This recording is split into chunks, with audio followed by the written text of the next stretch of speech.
At my sister's wedding, she handed me a dress the color of a construction cone, 3 sizes too big, while the other bridesmaids floated in matching lavender silk. My name is Eleanor Vance. I was 34 years old when my younger sister Chloe presented me with the outfit that would become the symbol of everything my family tried to erase. The morning of the wedding, I arrived at the bridal suite expecting the usual chaos and excitement that accompanies such an important day.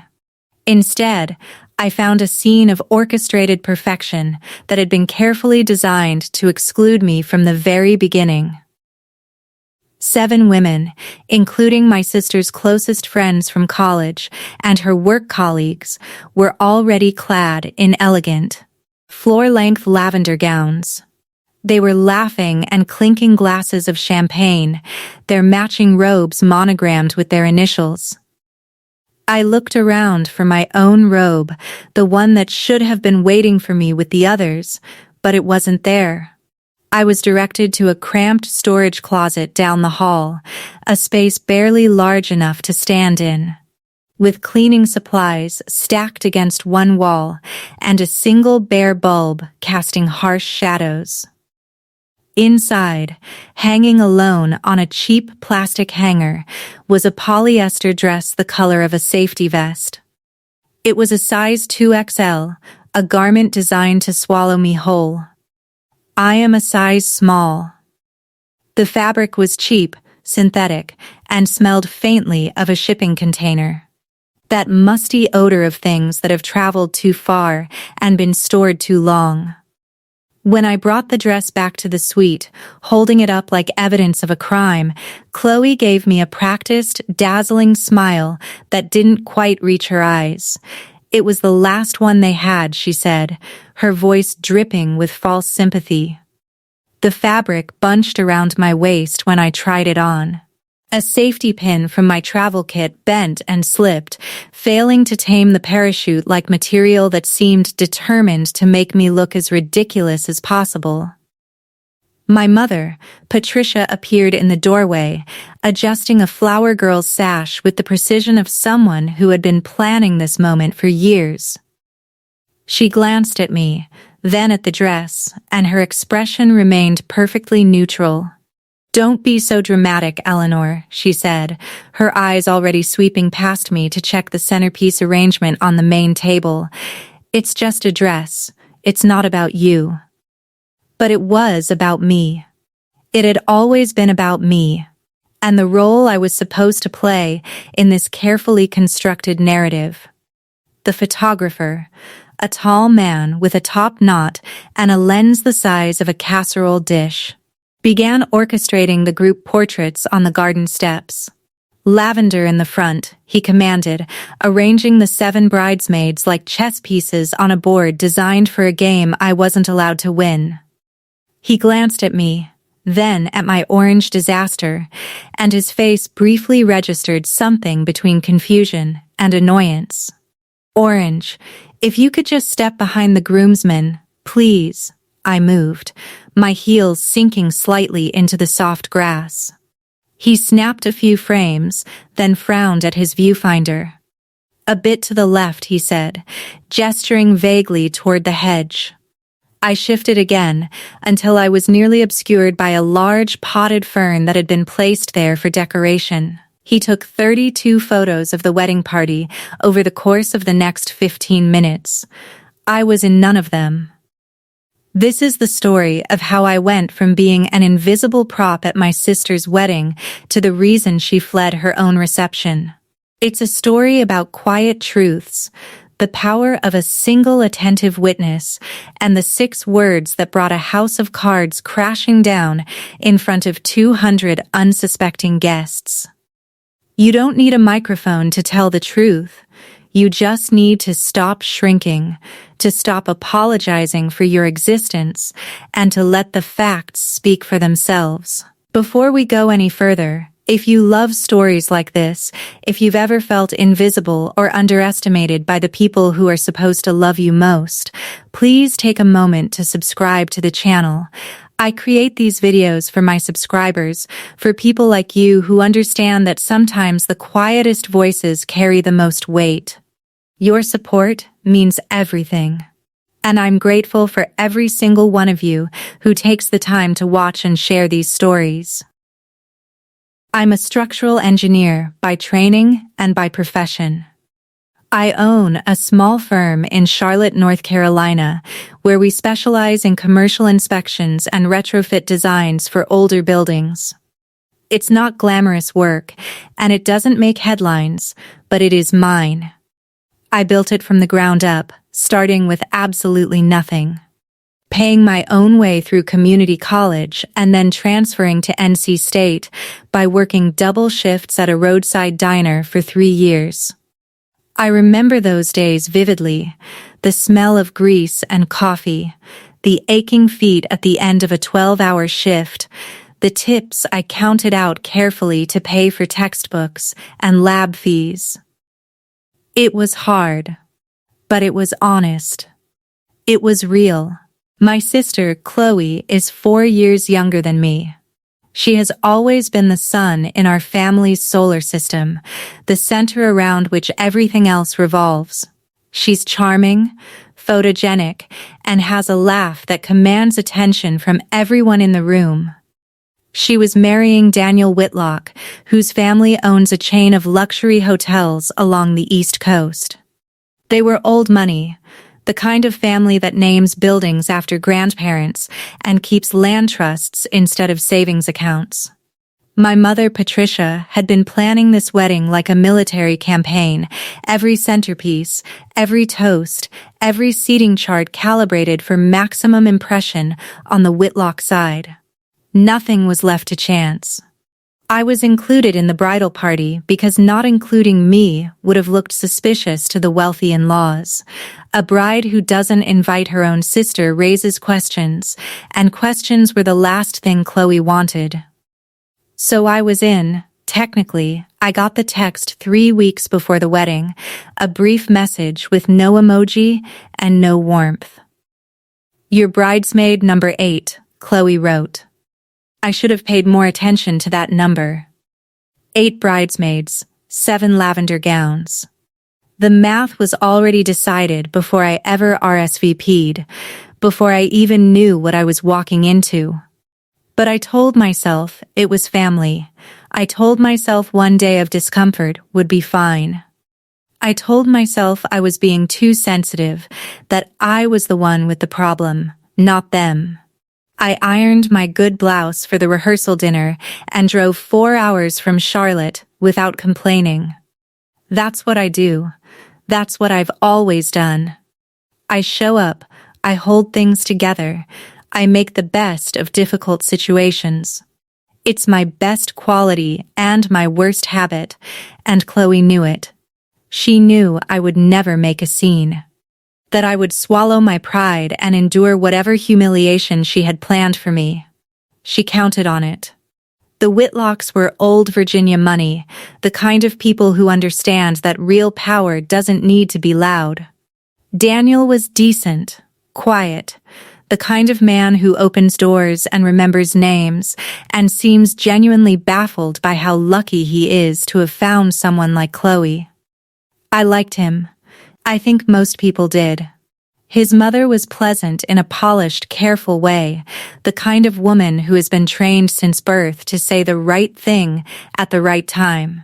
His father talked about horses and investments, but the real center of gravity in that family was his grandmother, Margaret Whitlock. Margaret was 79 years old, small and silver-haired, with posture like a steel beam and eyes that missed nothing. She sat in the front row at the rehearsal with her hands folded over a pearl-handled cane, watching everything with the quiet intensity of a hawk surveying its territory. She watched the florist arrange the peonies. She watched the groomsmen joke with each other. She watched the way Chloe touched Daniel's arm, the way she laughed at his jokes, the way she performed the role of the adoring bride-to-be.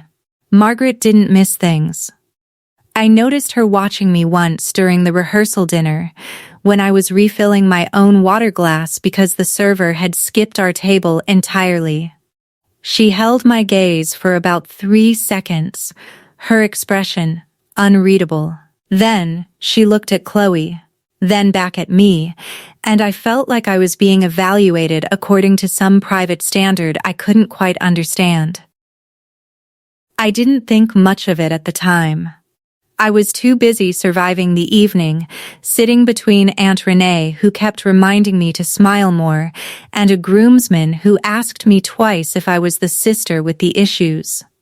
I found out later that phrase came from Chloe's own description of me, but at the time, I just thought he was rude and thoughtless. I excused myself early, drove back to my hotel, and sat on the edge of the bed with my shoes still on, staring at the wall. Tomorrow was the wedding. I'd stand where they told me, smile when the camera pointed, and leave before the bouquet toss. That was the plan. That was the only way I could survive. The morning of the wedding, I showed up at the bridal suite at 8 o'clock sharp, determined to make the best of things. The room was a dream. A fantasy of champagne and lace and perfect lighting. There was champagne on ice, 7 garment bags hanging in a row like lavender soldiers ready for battle, a makeup artist with a ring light, and a playlist of Chloe's favorite songs humming through a Bluetooth speaker.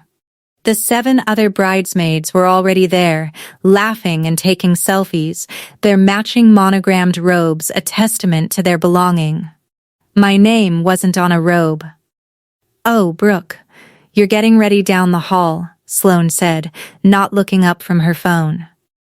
She was scrolling through something on Instagram, her perfectly manicured nails tapping against the screen. "The small room. Your dress is in there."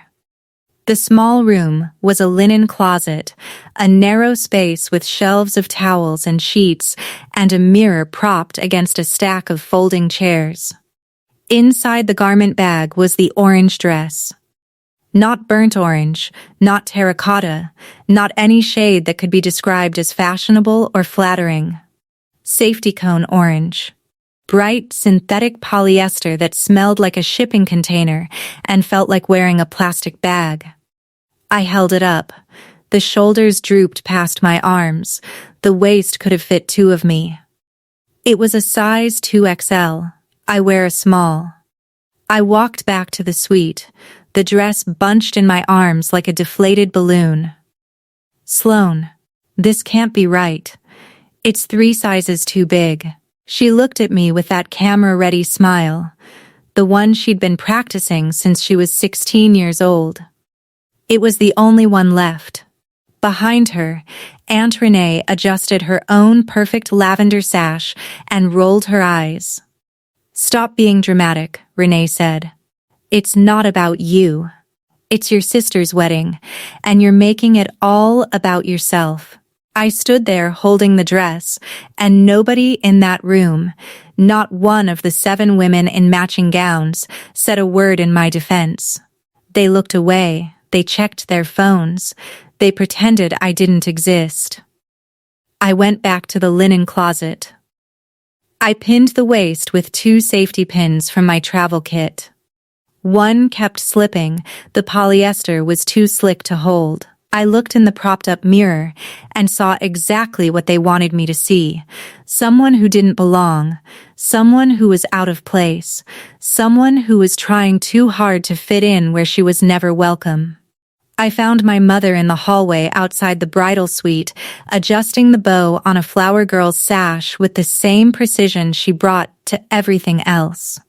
Diane Bennett, at 58, was a woman who dressed for the life she believed she deserved, not the one she actually had. Today, that meant a slate blue mother of the bride suit, with pearl buttons and shoes that matched her handbag. "Mom, the dress doesn't fit. It's enormous. And it's orange. Can we swap with one of the spares?" She didn't look up from her work. What spares? I saw a rack inside the suite. There were at least 2 extra lavender gowns hanging there. Those are for emergencies. This is an emergency. She straightened, finally meeting my eyes. Her expression was the one she used when I asked for things as a child. Patient, practiced, closed off. Brooke, don't ruin your sister's day. You know how hard she's worked for this. I stared at her, trying to process the words. Hard she'd worked. Chloe, who'd never held a job longer than 8 months. Chloe, who borrowed money from our parents every quarter and called it bridging.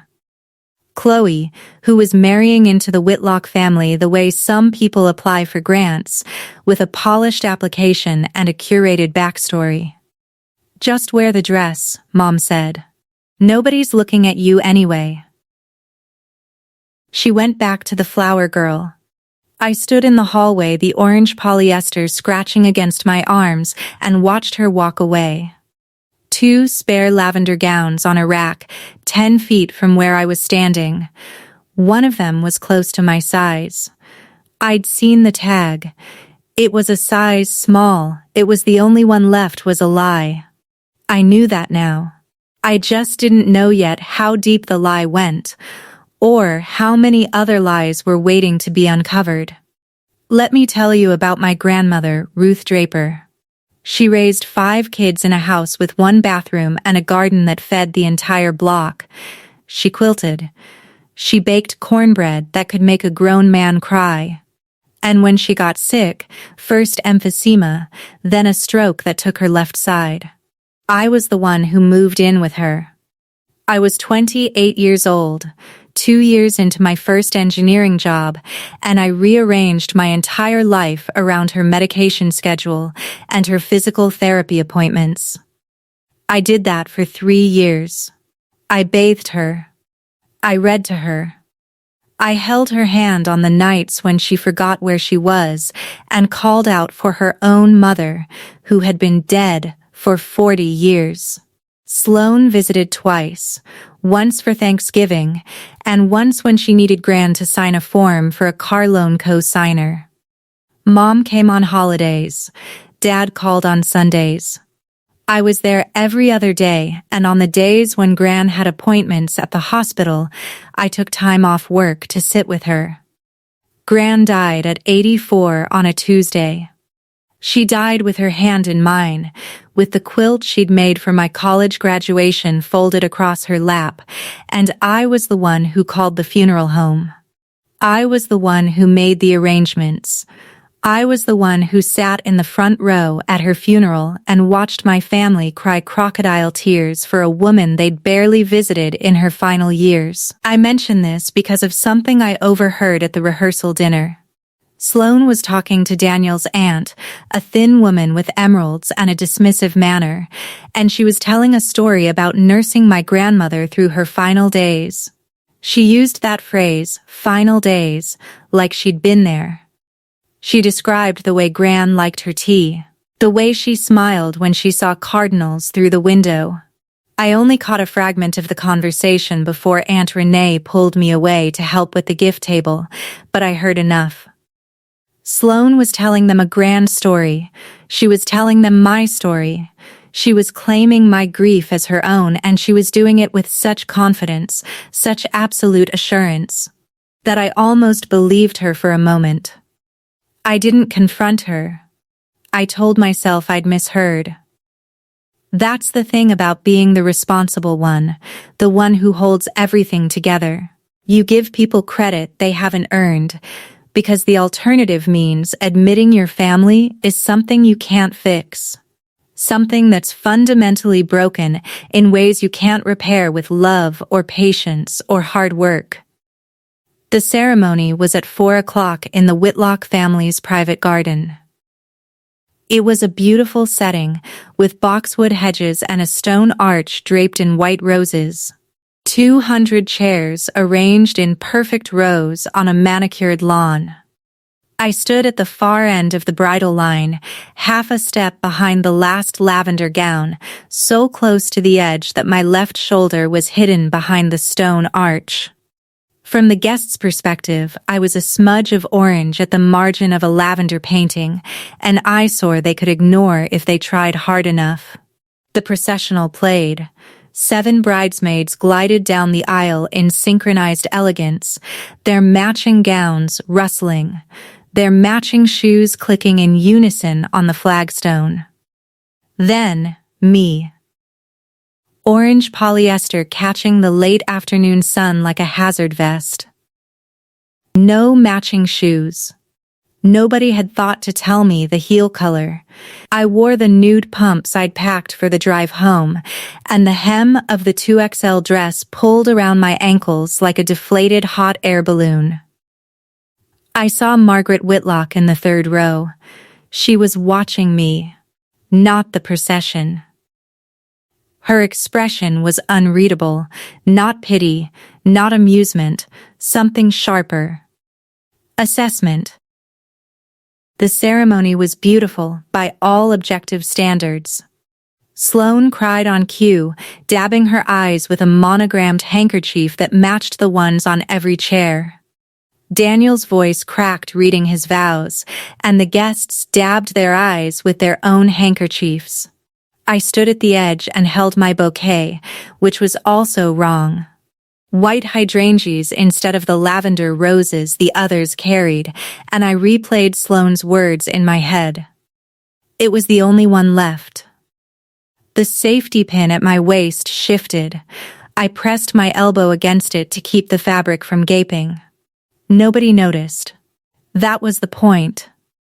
After the ceremony, the photographer organized us on the garden steps for group portraits. "Lavender in front," he said, arranging the 7 bridesmaids like chess pieces on a board. Then he looked at me, then at his shot list. "Orange, if you could step to the back row, behind the groomsmen." I moved. He shot 6 frames. "Actually, could you shift left? You're catching a weird reflection from the sun." I shifted. He shot 4 more. "Maybe just," he gestured vaguely toward the hedge. I stepped out of the frame entirely. Nobody called me back. I stood next to a boxwood topiary shaped like a sphere and watched them take 32 photos without me. My mother appeared once, whispered something to the photographer, and he nodded. After that, he didn't try to include me again. I've spent my whole life being told I'm too much for asking to be treated fairly. Maybe you've heard that too, from a parent or a sibling or someone who is supposed to be in your corner. If you have, you already know how this story feels. Stay with me, it changes. I decided then that I'd survive the reception. I'd congratulate Daniel and drive back to Charlotte before the dancing started. 4 hours of highway, my own bed, my own life. Clean exit. No scene. That was my plan. But as the last photo was being taken, Sloane and Daniel alone under the arch, I saw one of the Whitlock cousins lean close to Margaret and whisper something. Margaret's eyes moved to Sloane, then slowly to me. Something shifted behind her expression, and I felt it across 50 feet of lawn. The cocktail hour was on the east terrace, with string lights strung between trees, a raw bar, and a quartet playing Sinatra. I found a high table near the railing and nursed a glass of sparkling water, watching the crowds flow around me. From there, I could see Sloane working the Whitlock relatives like a campaign stop. Handshake, lean in, laugh, touch the arm, move on. I wasn't eavesdropping. I was standing 8 feet away when I heard her say it. "I put myself through school," Sloane told a silver-haired woman in a green wrap dress. "Daniel's great aunt, I think. Community college first, then state. Waitressing nights." Nobody handed me anything. My hand tightened around my glass. Those were my words. That was my life. Sloane had dropped out of a private liberal arts college after 3 semesters and spent the next 2 years finding herself in Charleston on our parents' dime. She'd never waited a table in her life. And the engineering work? The great-aunt asked. Structural engineering, Sloane said without blinking. Small firm stuff, but it's so rewarding to build something real. I set my glass down carefully. Structural engineering. My degree. My firm. My 12-hour days reading blueprints and crawling under bridges with a flashlight and a measuring tape. She was standing in a $5,000 wedding gown, telling strangers she was me. The great-aunt nodded, impressed. Daniel's lucky to have found someone so self-made. Sloane touched her collarbone, a gesture I'd seen her rehearse in mirrors since she was 16. I just believe in earning your place, she said. I picked up my glass, took a sip, set it down. The sparkling water had gone flat. I kept my face still, but something behind my ribs was doing math I didn't want to finish. I found Sloane near the dessert table 20 minutes later, adjusting a tear on the macaron tower. Can I talk to you for a second? She glanced at me the way you'd glance at a fly near your plate. Make it quick. I kept my voice low. I just heard you tell Daniel's aunt that you put yourself through engineering school. So? So you didn't. That's my degree. That's my career. You dropped out of Belmont after 3 semesters. Sloane picked up a macaron, studied it, set it back. Brooke, you're imagining things. I'm not imagining things. I heard you say structural engineering. I heard you say community college first, then state. She turned to me with the expression she used on waiters who brought the wrong drink, amused, faintly pitying. You're standing at my wedding in a dress that doesn't fit, making accusations. Do you hear yourself? Her voice got louder, just enough to attract attention. Stop being dramatic. A cousin of Daniel's looked over. Sloane leaned in, lowered her voice, and delivered the real blow. This is why nobody takes you seriously. Look at you. She gestured at the orange dress, the safety-pinned waist, the bunched fabric. Then she straightened, put on her bride smile, and walked back to the Whitlock table like nothing had happened. I stood by the macaron tower with my arms folded over the polyester, and felt the room rearrange itself around me. She hadn't denied it, she'd redirected. She'd used the dress she chose for me to make me look unstable for noticing. That's not carelessness. That's architecture. I was heading for the restroom when my mother cut me off near the coat check. She had her fundraiser committee face on, bright eyes, locked jaw. Whatever you said to your sisters, stop. I asked her why she's telling people she has my degree. Lower your voice. She pulled me behind a column. The string quartet swelled through the doorway. The Whitlocks have certain expectations, Diane said. Sloane needed to present a certain picture. A self-made picture. You know how these families are. She told them she's a structural engineer. My mother smoothed her lapel. She told them what they needed to hear. And she told them about you, too, enough so they'd understand why you and she aren't close. The air left my lungs. What did she tell them about me? That you've struggled. That you have difficulties. That the distance between you two is because of your issues, not hers. She said the word issues the way you'd say termites. Something unfortunate. Best handled quietly. Mom, I own a company. I have a professional engineering license. I and nobody here needs to know that. She straightened, checked her reflection in the brass elevator panel, and gave me the same patient closed look she'd given me that morning. Behave, Brooke. This is the most important day of your sister's life. Don't be the reason it falls apart. She walked back toward the ballroom. I leaned against the column and stared at the ceiling. Ornate plaster, hand-painted clouds, someone's idea of heaven. My family hadn't just excluded me from the photos, they'd rewritten me. I was the cover story, the troubled sister, the excuse, the reason Sloane could claim a life she never lived. The orange dress wasn't a mistake. It was a costume. I went back to my assigned table, table 14, near the kitchen door, wedged between two empty chairs and a couple I didn't know, who turned out to be the caterer's parents. I was halfway through my salad when Daniel sat down across from me. He'd loosened his tie and had the flushed, overwhelmed look of a man who'd just legally committed to a woman in front of 200 people. "Brooke, I just wanted to say thanks for being here. I know it wasn't easy for you." I set my fork down. "What do you mean?" "Sloane told me about your situation, the estrangement, the struggles. I think it took real courage to show up today, considering everything." He said it kindly. He meant it kindly. He was a good man, repeating a lie he'd been fed like dinner. "What exactly did she tell you?" He shifted in his seat. "Just that you two grew apart after your grandmother passed. That you had a hard time. And that you've been finding your footing." Finding my footing. I owned a company.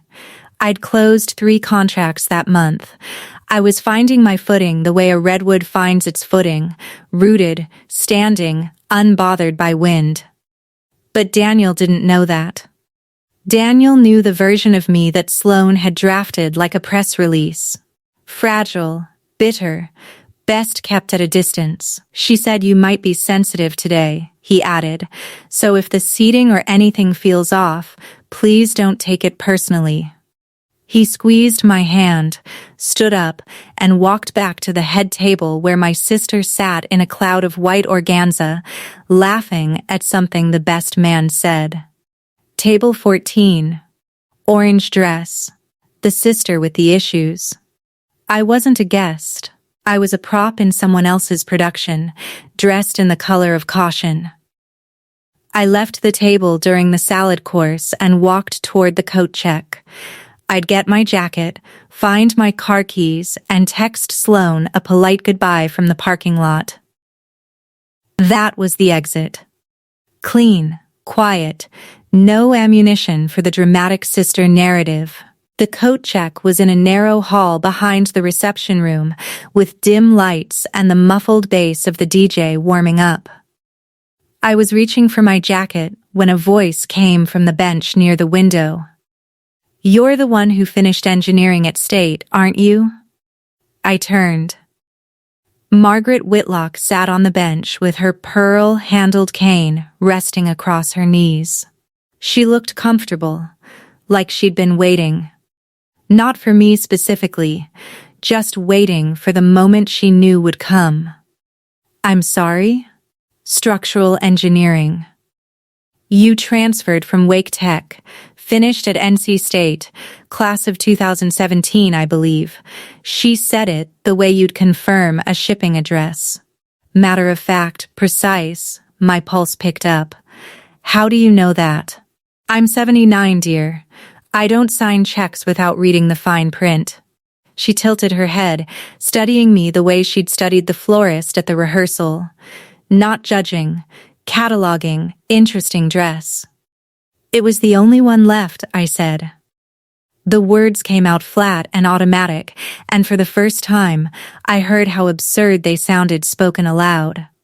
Margaret's mouth twitched. Not a smile. Something closer to confirmation. Was it? It wasn't a question. She tapped her cane twice against the tile floor, a period at the end of a sentence, and nodded toward the reception hall. "I think you should stay for the toasts, Brooke. You'll want to be here for what comes after." She stood, adjusted her shawl, and walked back toward the ballroom at a pace that suggested she had never once been late for anything that mattered. I stood in the coat check hallway for a long time after Margaret left. My car keys were in my hand. My jacket was half off the hanger. Every reasonable bone in my body said drive home.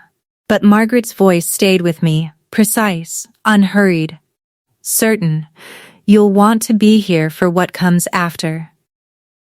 I put the jacket back. I walked toward the reception hall. Aunt Renee intercepted me at the entrance like a linebacker who'd studied the playbook. Where have you been? The toasts are about to start. I was getting some air in the coat room. She took my elbow, not gently, and steered me back to table 14. Sit down, Brooke. Stop being dramatic. That phrase again. It had followed me all day, from the bridal suite to the hallway to the photo session to the column behind the coat check. Every time I opened my mouth to name what was happening, that phrase was waiting to close it. Stop being dramatic. As if noticing cruelty is a performance. As if naming a lie is theater. I sat. The caterer's parents were eating bread rolls and discussing a cruise. I straightened the orange dress over my knees, felt the safety pin shift against my ribs, and waited. The DJ lowered the music. The maid of honor, Sloane's college friend, a woman named Tara with flawless eyeliner and the energy of a sorority president, picked up the microphone. The room quieted. Glasses lifted. I sat at table 14 in a dress 3 sizes too big and waited for whatever Margaret Whitlock had decided was worth staying for. My hands were steady. That surprised me. The toast hadn't started yet when it happened. Tara was adjusting the mic and people were still settling, and I reached under my chair for my phone to check the time. My hand closed around a phone that wasn't mine. Same case, black silicone, no frills. But the lock screen showed a photo of Sloane and our mother at a spa day. My mother's phone. She'd been sitting at the table next to mine before the toasts and must have left it when she moved to the head table. A notification banner lit the screen. Bennett Girls Group Chat. 3 new messages. I should have put the phone down. I should have set it face down on the chair and pretended I never saw it. Instead, I swiped. The messages loaded. The chat went back weeks. I scrolled, and my hand stopped being steady. Aunt Renee, 3 weeks ago. What about the orange one in the clearance section? It's hideous and it's huge. My mother perfect. She'll look like she doesn't belong, which she doesn't. Sloane, make sure the photographer knows to keep her in the back. If she's in the front, Daniel's family will wonder why she looks like that. My mother, already handled. There was more. Screenshots of what Sloane had told Daniel's family, a narrative so thorough it read like a dossier. My career became hers. My degree became hers. Gran's final days became hers. And I became the older sister who had a breakdown after our grandmother died and has been estranged from the family ever since. One line from Sloane stopped my scrolling, told them I nursed Gran through hospice. They loved it. Margaret especially. I set the phone down on the chair, screen facing down. My hands were shaking, not with anger, with clarity. I had options. I could stand up, walk to the head table, and read those messages out loud to 200 people. I could pull Sloane aside and make her admit it. I could forward the entire thread to Daniel and let the truth do its own demolition. I did none of those things. Here's why. Gran Ruth Draper spent her last 3 years in a twin bed in my guest room, eating applesauce through a straw and watching cardinals through the window I'd positioned her bed beside. Her memory deserved better than a screaming match at a vineyard. If I made a scene, I'd become exactly what Sloane had described, the dramatic sister, the unstable one, the woman in the orange dress who ruined everything. I'd prove the lie by trying to disprove it. So I sat. I put my mother's phone back on the chair. I folded my hands in my lap and decided I would finish the toasts. I would leave quietly, and I would never answer another call from any of them again. I didn't need to scream. I needed to leave. Here's the thing about quiet people. We don't forget. We just stop explaining. I almost walked out right then. I'm glad I didn't, because the next 20 minutes are the reason I'm telling you this story at all. If you're the quiet one in your family, this part is for you. The DJ dimmed the lights. Tara raised her glass, and 2 tables away, Margaret Whitlock sat with her hands folded over her cane, watching the room with the patience of someone who already knows how the evening ends. Tara's toast was polished. She'd rehearsed it. You could tell by the pauses, the way she hit each emotional beat like a metronome. She talked about Sloane's incredible journey.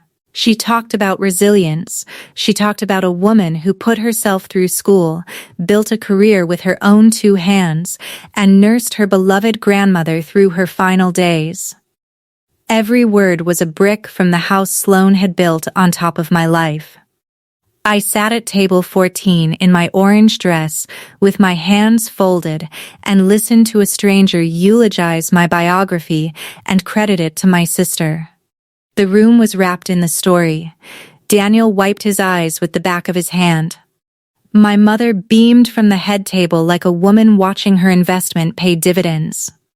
The Whitlock relatives nodded, approving, impressed, satisfied that their Daniel had married well. To Sloane, Tara said, raising her glass, the strongest woman I know. 200 people lifted their champagne flutes. I lifted my water glass. Across the room, Margaret Whitlock did not lift her glass. She was watching me. Not Sloane, not Tara, not Daniel. Me. She was reading something in my face, or maybe she was reading the absence of something.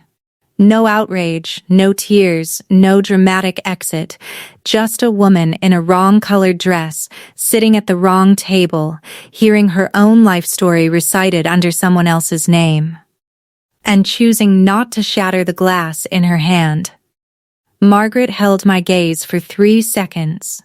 Then, she set down her napkin, placed both hands on her cane, and began to stand. When Margaret Whitlock stood up, the room noticed she wasn't a woman who stood without purpose. In a family where money was quiet and power was inherited, Margaret was the signature on the last page, the one that made everything official. The conversations around me faded. Heads turned. The DJ, who'd been cueing the next song, paused. Even Tara, still holding her champagne flute, stepped sideways as if yielding the floor by instinct. Margaret didn't approach the microphone. She didn't raise her voice. She placed one hand on her cane and with the other gestured to a young man at the Whitlock table, her grandson's cousin, who offered his arm. She took it, and she began walking. Not toward the head table, not toward the dance floor, toward the back of the room. Toward table 14. The room tracked her like a compass follows north. You could hear the rustle of napkins, the creak of chairs turning, the soft intake of breath from people who understood that Margaret Whitlock did not take walks during receptions. Sloane noticed.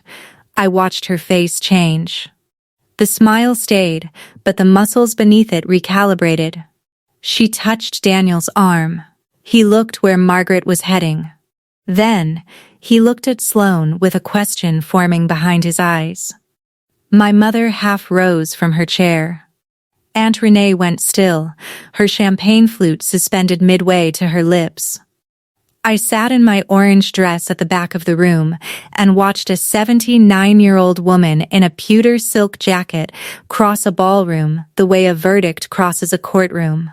Slowly, inevitably, with the full weight of what comes next.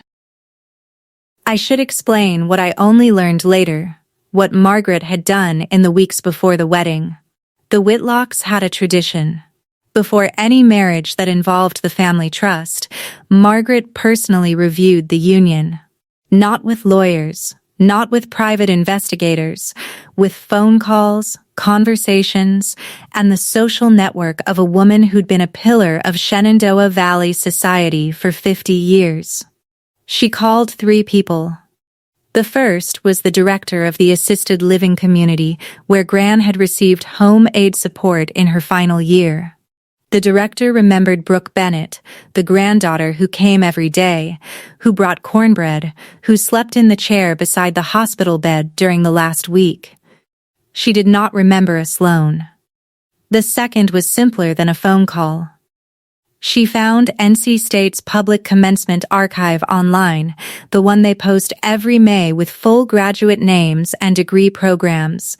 Brooke Bennett, Bachelor of Science, Structural Engineering, 2017. No Sloan Bennett on any list any year. The third was to a woman named Janet Hubbard, a neighbor on my grandmother's old street, who told Margaret everything. That Sloan hadn't visited Gran more than twice in 3 years, that I'd moved in and managed the medications and the hospice paperwork, and that after Gran's funeral, Sloan had taken the pearl earrings from Gran's dresser and never mentioned them again. Margaret didn't confront Sloan before the wedding. She told me later she wanted to see how the family behaved in public, whether the lie was Sloan's alone or something the whole Bennett family had agreed to stage. The orange dress answered that question. The photographer answered it again. And my mother's careful management of every frame, every seat, every word I was allowed to say, that answered it completely. By the time Margaret stood up at the reception, she already knew everything. She just needed the room to see it, too. Margaret reached table 14. The young cousin released her arm and stepped back. The ballroom was silent now. The particular silence of 200 people watching something they don't quite understand, but know they shouldn't miss. I started to stand. "Please don't get up," Margaret said.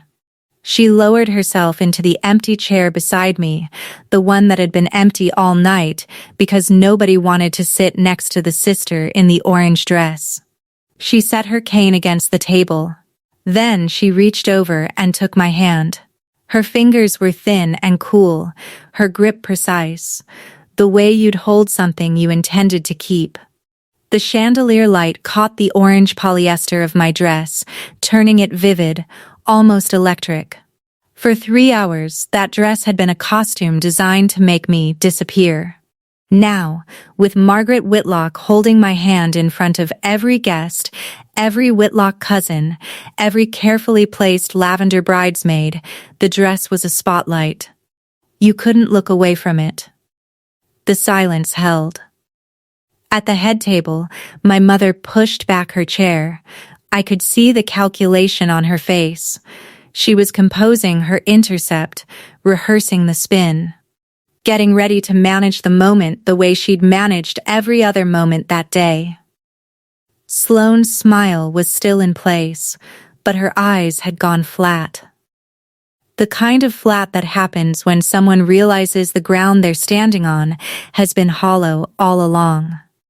Daniel was looking at Margaret with the confused, alert expression of a man who trusts his grandmother more than he trusts the evening. Margaret squeezed my hand once. Then she turned to face the room. My mother got there first. She crossed the ballroom in 4 seconds, heels clicking, pearl buttons catching the light, her fundraiser smile deployed at full wattage. "Mother Whitlock, how wonderful of you to come say hello to Brooke. This is my eldest. She's a bit shy. Keeps to herself. You know how it." Margaret looked at my mother. Just looked. She didn't speak.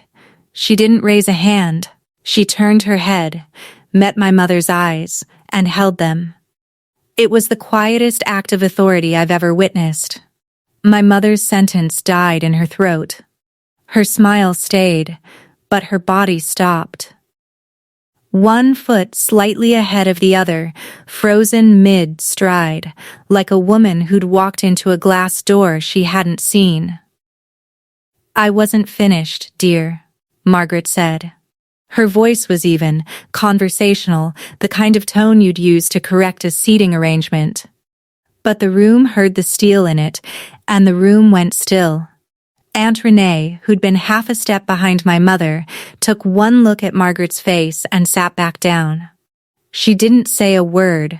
Her champagne flute landed on the table with a small, defeated click. Margaret turned back to me. Her hand was still holding mine. "Brooke," she said, "I'd like to ask you something, and I'd like you to answer honestly. Not for me, for my grandson." I nodded. She was looking at me the way Gran used to look at me when she wanted the real answer, not the polite one. "Did you care for your grandmother during her illness?" The room leaned in. "Yes," I said. "For 3 years. To the end." Margaret nodded slowly, like someone confirming arithmetic they'd already done. "And your degree?" "Civil engineering, NC State." "That's yours?" "Structural engineering." "Yes." "And the firm in Raleigh?" "Mine, co-owned with my business partner." 6 years. She didn't react with surprise. She reacted with completion. The last piece of a puzzle she'd already assembled, clicking into place in front of witnesses. I could have said more. I could have listed every lie Sloane had told, every credit she'd stolen, every detail of the group chat I'd seen on my mother's phone. I had enough ammunition to level the room. I didn't use it. I answered Margaret's questions with facts.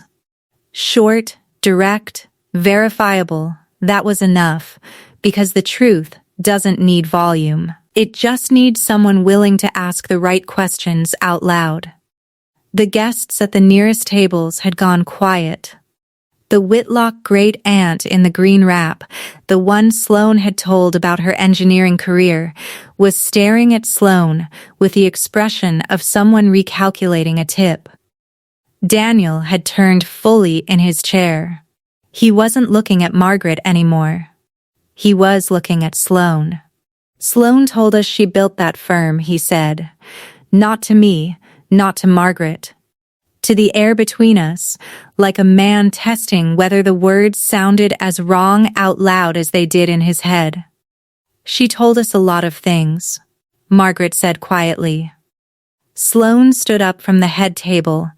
The organza of her gown rustled like paper. Her face had the tight porcelain look of someone whose mask is cracking from the inside. The smile was still there, but the architecture beneath it was buckling. Sloane laughed. It was her cocktail party laugh, bright, dismissive, designed to make the other person feel small. "Okay. This is getting ridiculous," she said, smoothing her gown with both hands. "Brooke has always been jealous of me. This is exactly what I warned everyone about. She can't stand that today isn't about her." She reached for Daniel's arm. "Honey, let's go cut the cake. This is our day." Daniel didn't move. He was still in his chair, one hand on the armrest, the other resting on the table beside his untouched champagne. "Sloane, she just said the firm is hers. She's lying." Your grandmother asked her directly. His grandmother is confused. She's 79. The room absorbed that sentence like a sponge absorbs bleach, silently, with visible damage.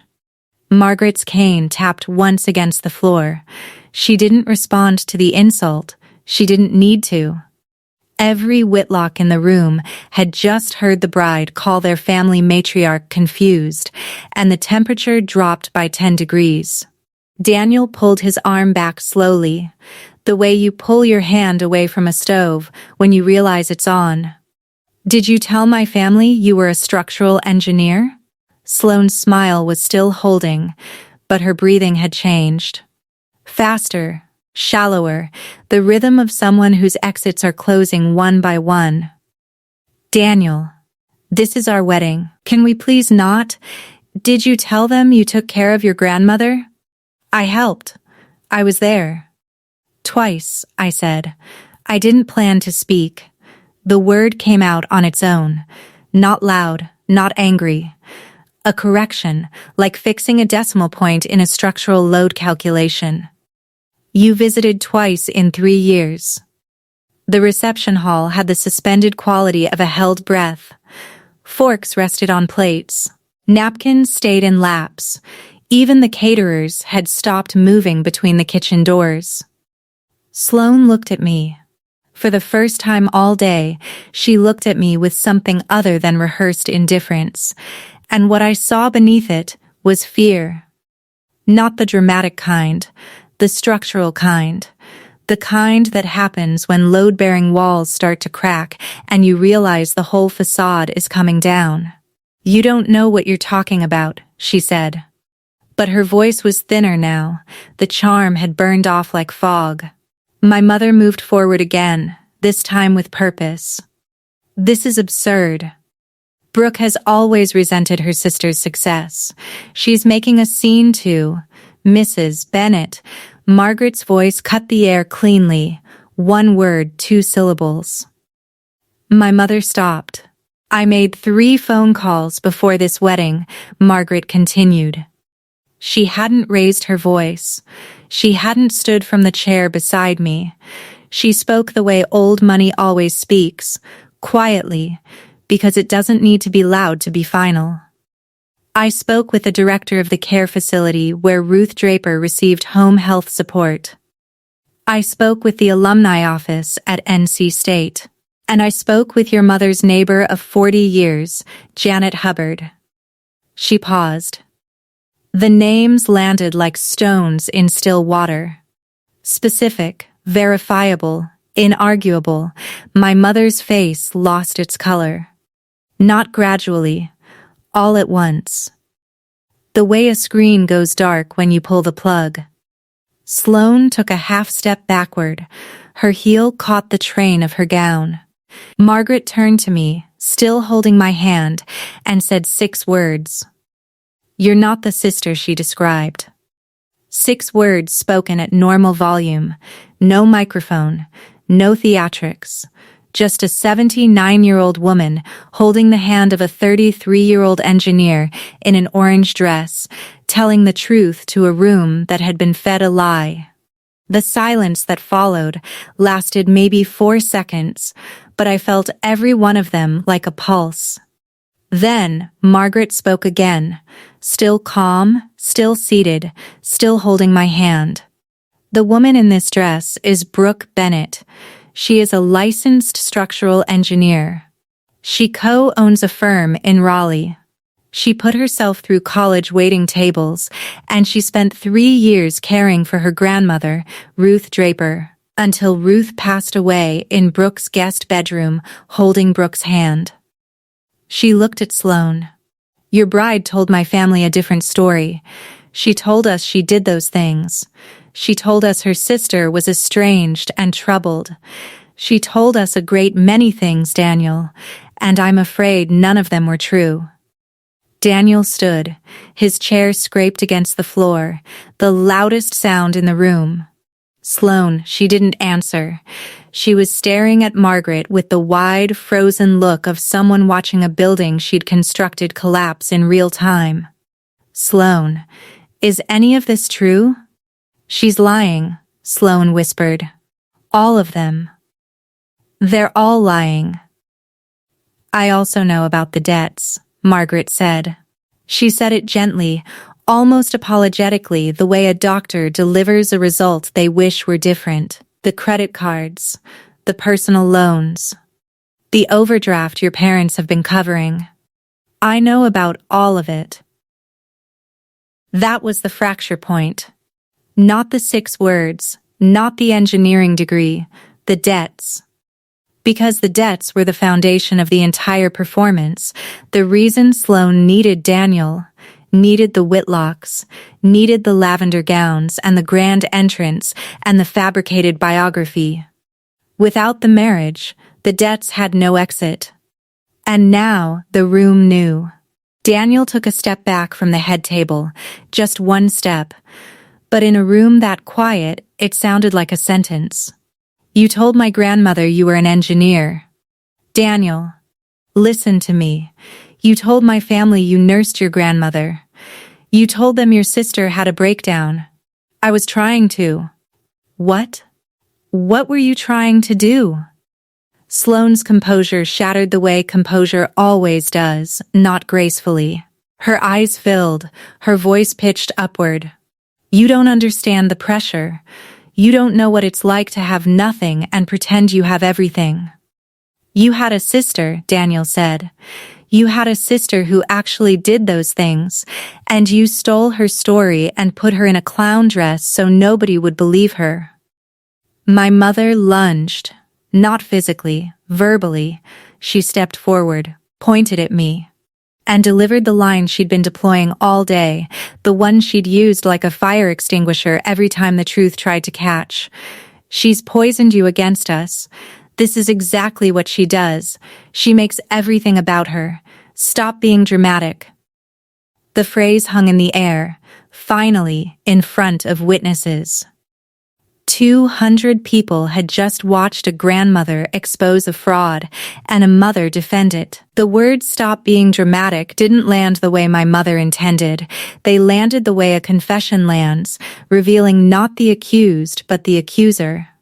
Aunt Renee sat at her table, both hands flat on the tablecloth, motionless. She looked like a woman doing math she didn't want to finish. The Whitlock great-aunt set down her glass. Daniel's father stood up, then sat down, then stood up again. Sloane turned to me. Not to Margaret, not to Daniel. To me. And the mask came off all the way. You always had to be better than me.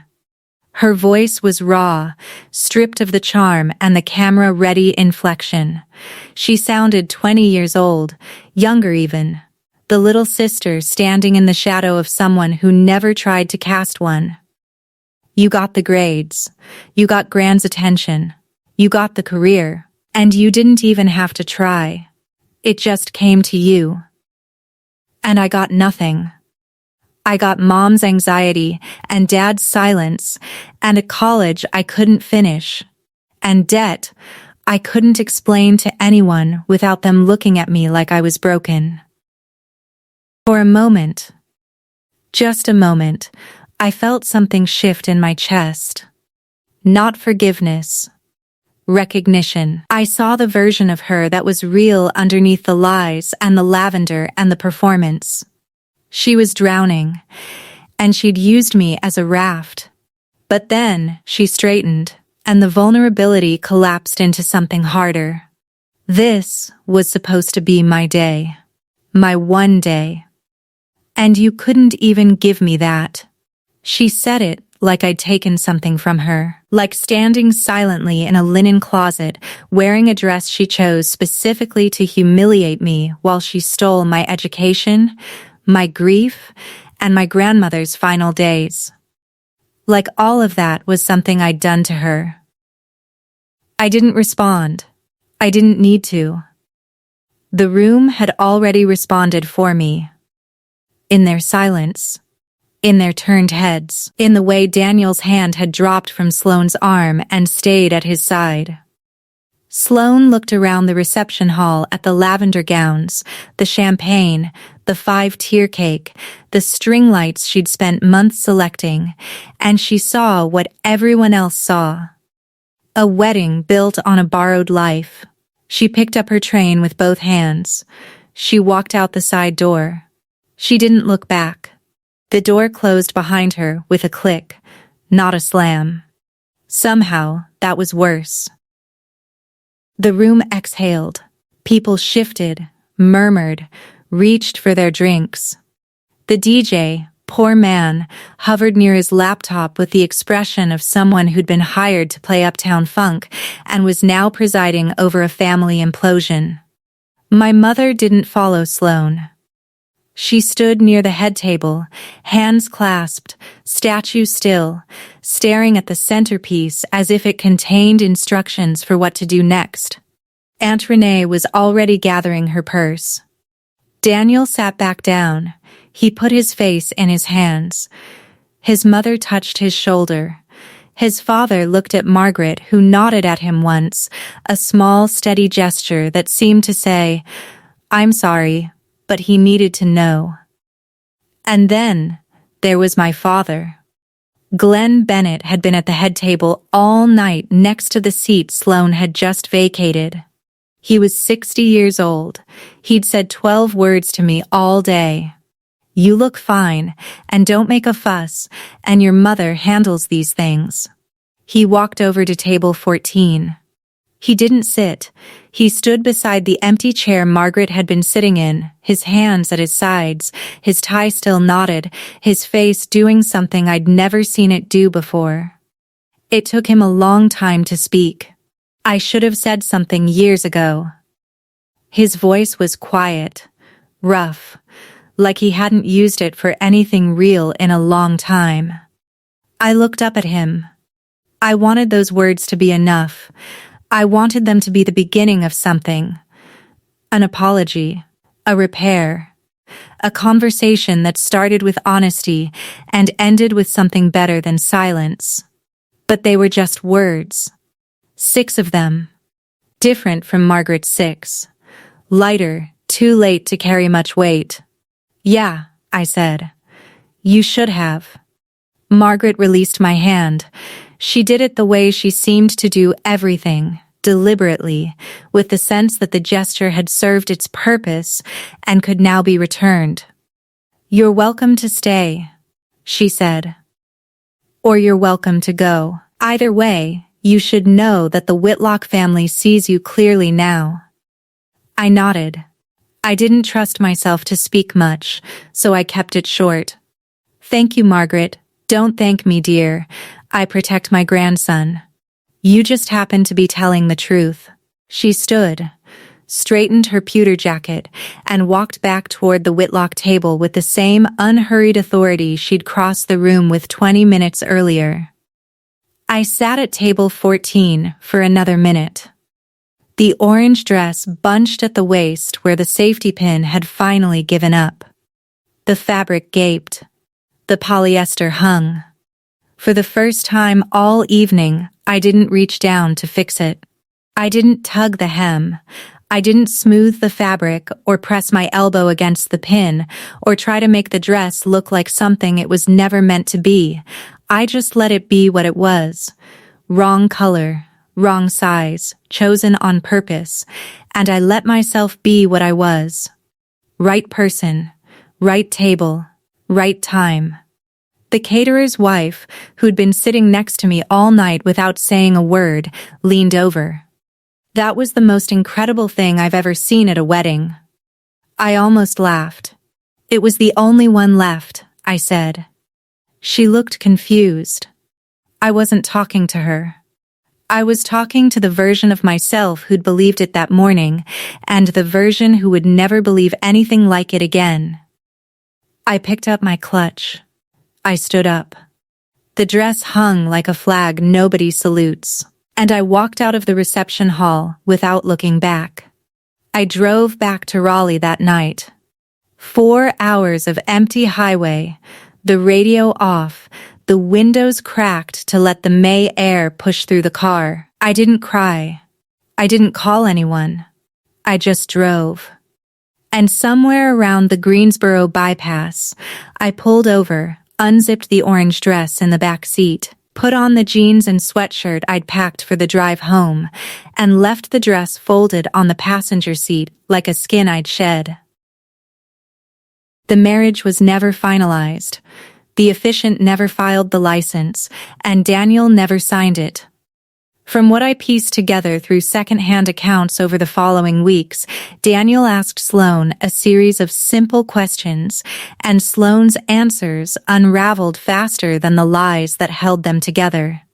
The debts were real. 4 credit cards maxed out, a personal loan from a bank in Charleston, 2 months behind on her apartment lease. The degree was fiction. The career was fiction. The grandmother's story was the worst fiction of all, because she'd looked Daniel's family in the eye and claimed my grief as her credential. Margaret Whitlock withdrew the family's blessing and the trust gift the following Monday. My mother called me 3 days after the wedding. I let it ring. She called again the next morning. I let that ring too. Aunt Renee sent a text. "This has gone too far. Call your mother." I blocked her number. My father sent nothing. I went back to work on Tuesday. I had a bridge inspection in Durham and a client meeting about a school renovation in Apex. Concrete, steel, load calculations, things that are either true or they aren't, things that don't pretend to be something they're not. My world was small. It was real. It held weight. 6 weeks later, my mother and Sloan showed up at my office. Not my home, my office. I was reviewing soil reports when my business partner Katie knocked on my door and said, "There are 2 women in the lobby who say they're your family. You want me to tell them you're in a meeting?" I thought about it. I really did. Then I walked out and met them in the small conference room with the whiteboard and the framed building permits. My mother had lost weight. Sloane's roots were showing. They sat on the same side of the table, close together, and my mother did the talking. "We need your help," she said. "The Whitlocks are telling people what happened. Our reputation is. Your reputation is based on a story you stole from me." My mother's mouth opened, closed, opened again. "Sloane has bills, the apartment, the cards. Daniel's family won't return her calls. If you could just talk to Margaret, explain that it was a misunderstanding." "It wasn't a misunderstanding, Mom. You planned it."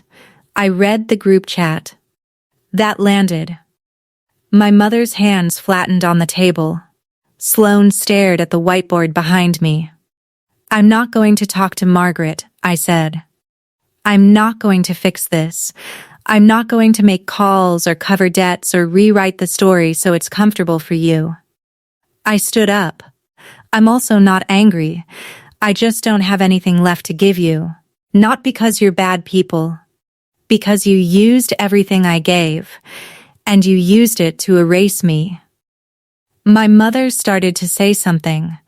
I think she was going to tell me I was being dramatic. I watched her form the word, and I watched her stop. "I'm not being dramatic," I said. "I'm being done." The people who hand you the ugliest dress are usually the ones most afraid of how you'll look when you finally stand up straight. That's my story. 1 orange dress, 7 shades of lavender, and 6 words from a woman who simply paid attention. If you've ever been pushed to the back of someone's photo, take this as your reminder. You don't need a microphone to tell the truth. You just need to stop shrinking. If this reached you, share it with someone who needs it. Don't forget to like this video, and if you haven't already, please subscribe to the Winds of Thought. Thank you for listening to my story. I'll see you in the next one.